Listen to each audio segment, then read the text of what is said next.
অর্থনৈতিক অবস্থা ভালো না।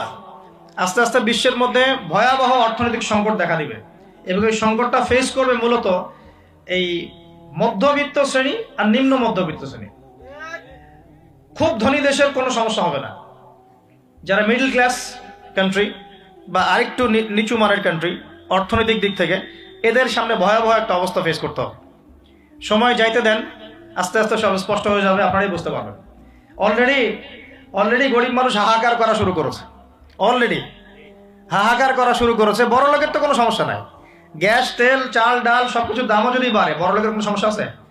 আমার তো কোনো সমস্যা নাই, আমি তো খেতে পারতেছি, কোনো না কোনোভাবে খেতে পারতেছি। কিন্তু যে কৃষক মজুর শ্রমিক, হ্যাঁ, যারা গরিব মানুষ, এরা তো আমার মতো না। আমার জন্য 4 বার বিদ্যুতের দাম বাড়লে কোনো সমস্যা নাই। 1000, 1500, 2000, 3000 আপনি ইফোর্ট দিতে পারছেন, আপনার তো সমস্যা নাই। কিন্তু যে ব্যক্তির মাসিক আয় 3000 টাকা, সে কি করবে?